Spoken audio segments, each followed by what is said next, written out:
Hey guys, Uncommon Ramen here. Um, Today I wanted to take a look at this gem of a game that I believe was actually a Kickstarter at one point in time. But before I get into the details, if you liked the video, please go ahead and like and subscribe and hit that bell icon if you'd like to see updates when I post new content. Also, if you feel the need to support me, hit me up on my Patreon at patreon.com/uncommonramen, capital U, capital R. I do all of this in my free time, so any amount of support will help me bring more of this content to you more often. So yeah, Age of Civilization. I am usually not a huge fan of these types of games. Um, there is usually a lot of moving parts, and they tend to be a little finicky, if you ask me. But this is like a pocket version. I had a chance to play it a couple of times at a friend's house, and um, it had a very unique and almost, well, it wasn't subtle, but it was definitely a unique layer of strategy to it. So we're going to take a look inside what you get with this box. It was a Kickstarter at one point in time. I don't know what happened if you kickstarted it, as far as like what kind of exclusives you got or whatnot. The Kickstarter, I think, has been done for a little while. This one I found on Amazon. I think for like $27.99. It's pretty cheap. It's worth picking up. Trust me, especially if you like this type of game. So let's take a look inside what you're gonna get. So for starters, we've got this fancy schmancy rule book that is very reminiscent of, gosh, what is the Civilization? The Civilization board game had one that looked somewhat similar to this in the sense that it was like blueprint sketches on a piece of papyrus, if you will. As you can see, the rulebook is relatively large, but the thing is, the game is actually deceptively simple. Once you've chosen which, I guess, race you want to be, then you move into basically each year of the civilization, and you take actions, and depending, and these are the actions for the record, depending on what the action is, you'll receive certain outcomes. You can do science to help bring yourself up in, I guess, technologies and whatnot to make yourself a little bit more, I guess, efficient in specific things. These are the different races, by the way. And what you're trying to do is have the most points by the end of the game. You can do that through getting different, what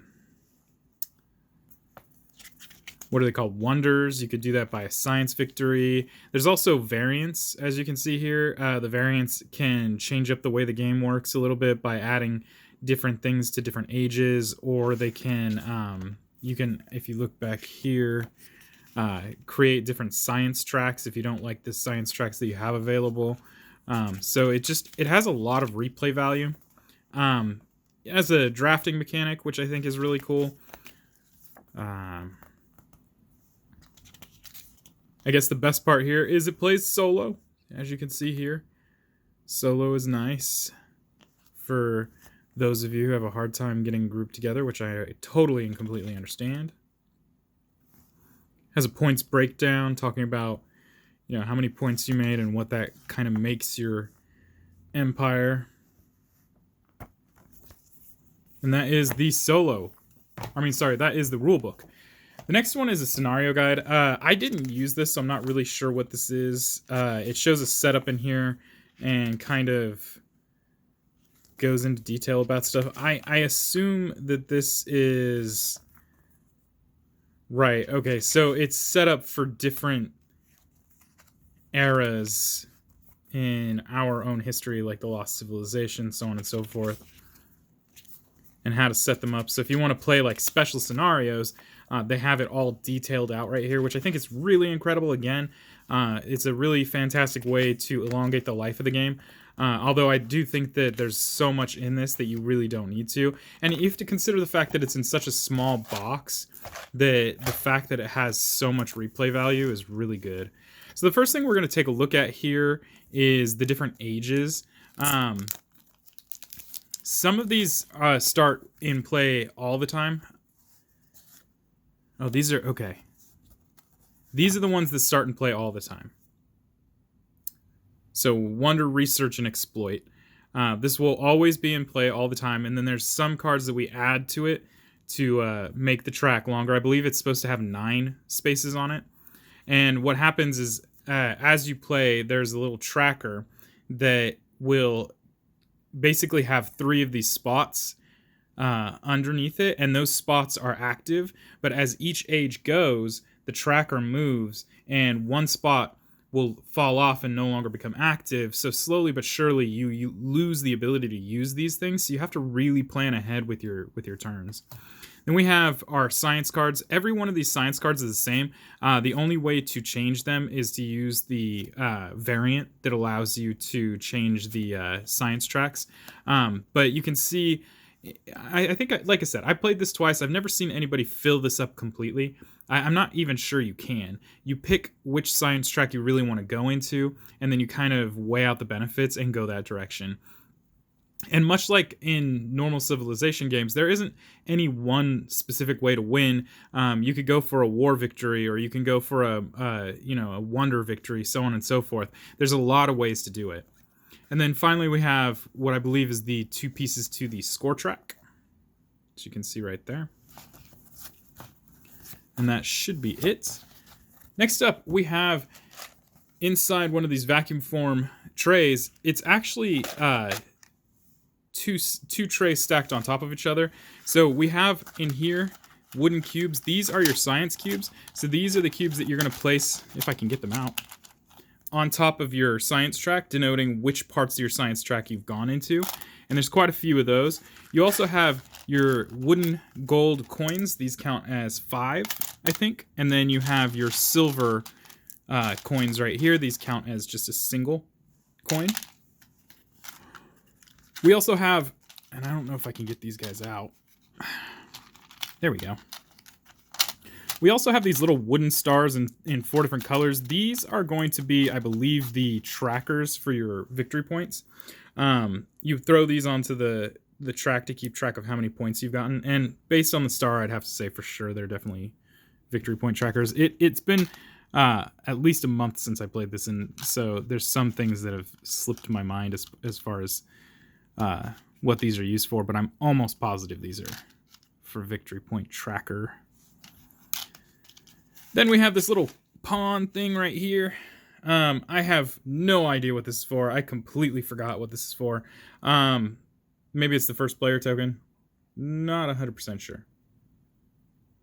But we have this little wooden pawn dude.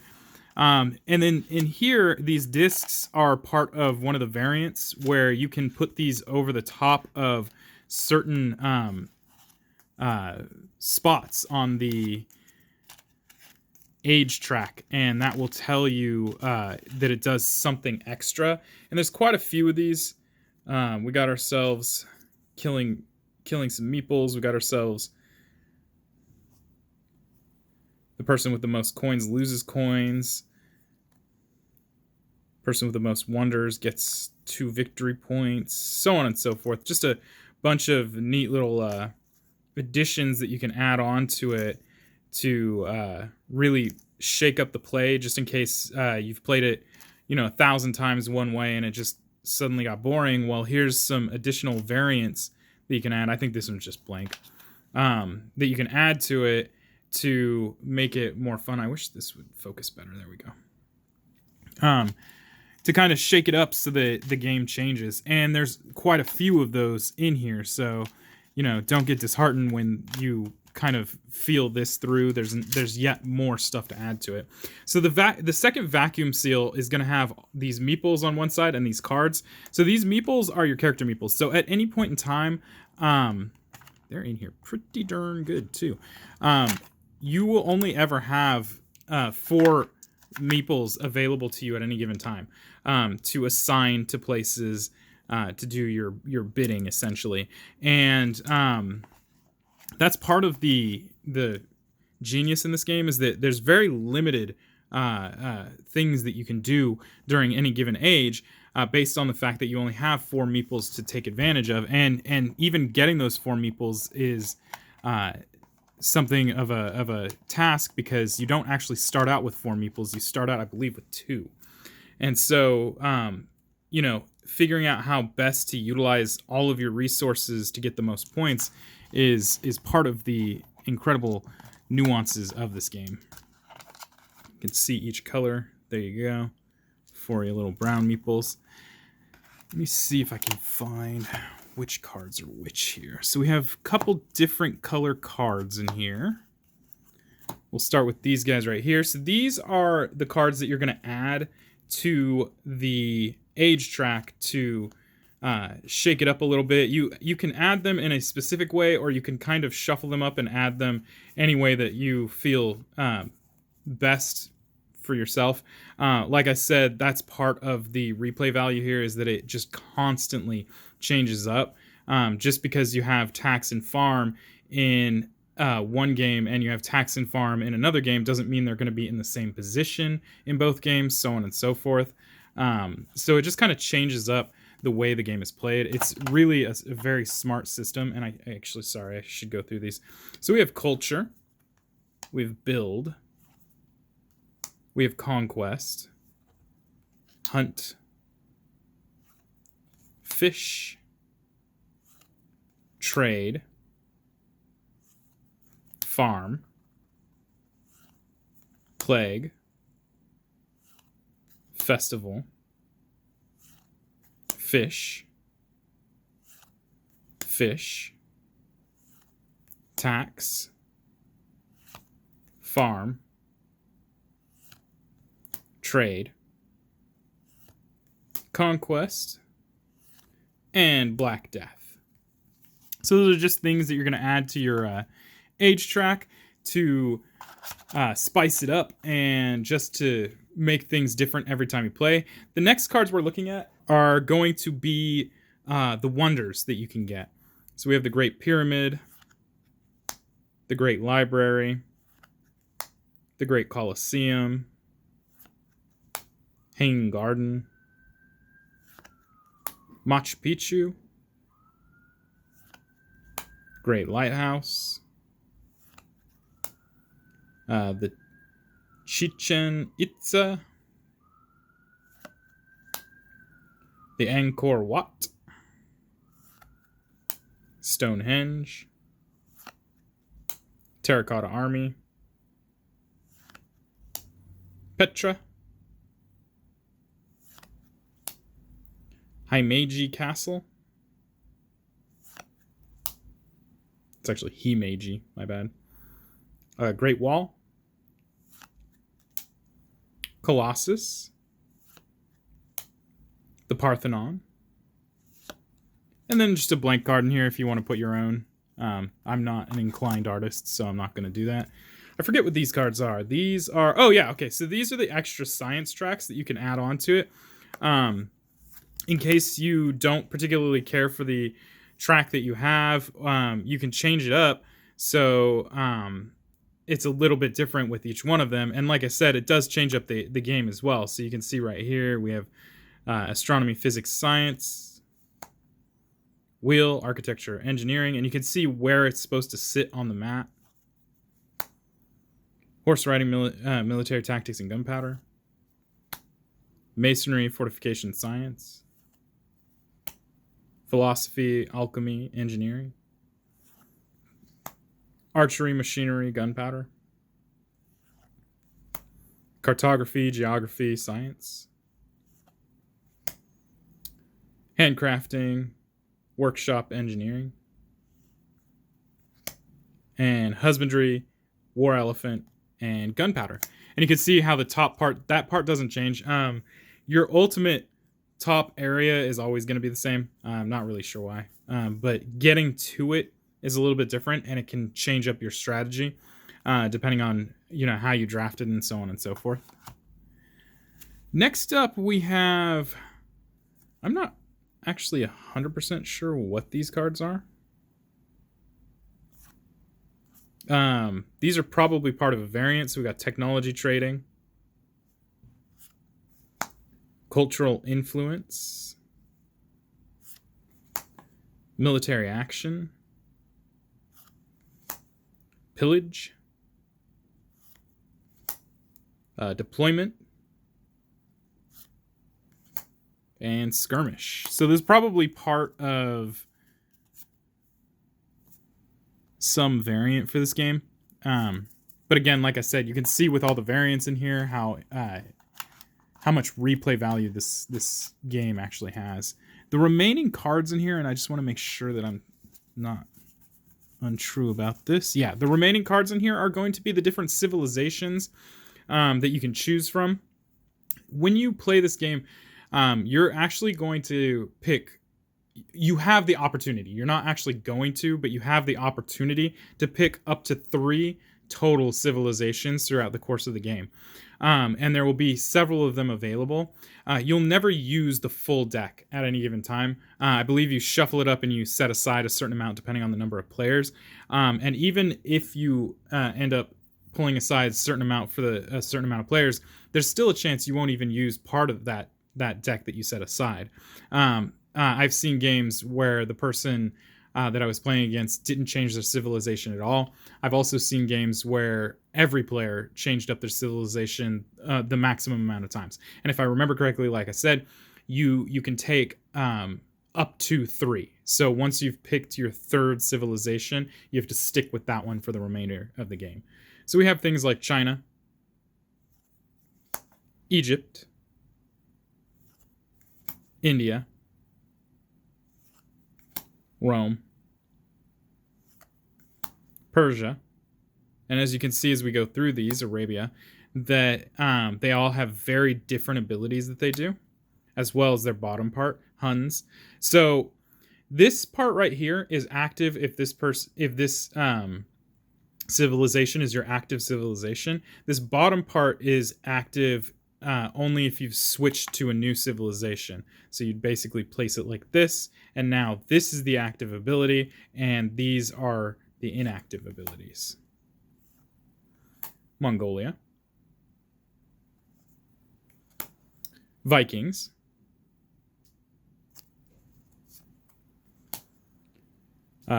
Hittites, Carthage, Aztecs, Greece, Babylon, Japan, Inca, Khmer, Byzantium, Celts, Sumer, the Ottomans, Polynesia, Indonesia, Assyria, Korea, Maya, Nubia, Mali, Siam, Germania, Italy, Britain, Francia, Congo, Slavs, Harappa, Berber, Tiwanaku,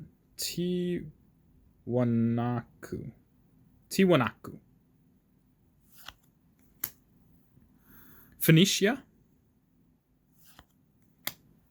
Khitan, Vietnam, Scythia,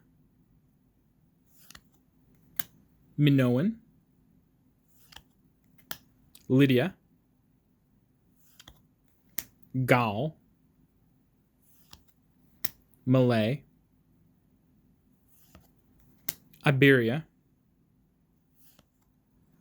Axum, and a blank one just in case you want to add your own. Again, I'm not artistically inclined, so this game is going to have those blank cards forever, but it just goes to show how much you can add to this game if you'd like. So that is the contents inside of this. Like I said, the game is not usually up my alley. I'm not a big fan of Civilization games. They tend to have too many moving parts, which means that they tend to be a little bit finicky. And sometimes because of all those moving parts, they tend to take a long time and I lose interest in them very quickly. But this game is very fast paced. I believe, like I said, there's only 9 rounds that you go through. And it's very easy to I guess lose track of the time with it, even though it seems like it should take a long time. It actually goes by so quickly. And by the time it gets to that last turn, you're going to be cursing yourself like, why didn't I do this? Why didn't I do that? Because it just is so succinct.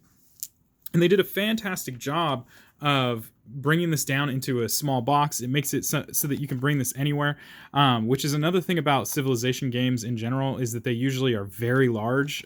Civilization itself, which I believe is the Sid Meier's Civilization board game, is massive, and it has so many moving parts to it, whereas this is so much smaller, and you could definitely bring this, you could travel around with it and whatnot. It's a very light box and a very small amount of components and whatnot. And like I said, you only have the 4 meeples to choose what to do with during any given age. And again, you might not even have all 4 of those available to you. So it's just a very strategic, very interesting, very thinky type game that fits in a very small box that you can take literally anywhere. And there's a ton of space in here. They could have put more in here if they wanted to. And heck, maybe sometime down the line, they might decide to do another Kickstarter for an expansion to it and try and fill up the space, maybe. I don't know. But, and like I said, there's so much replay value in here because of the scenario guide and the solo play and just so many different variants that you can play. And those variants are all modular, so you can play with all of them, or you could literally play with only one of them, or none of them, obviously. So that is Age of Civilization, 1 to 4 players, takes about 30 minutes, and that I could pretty much say beyond a shadow of a doubt is pretty true.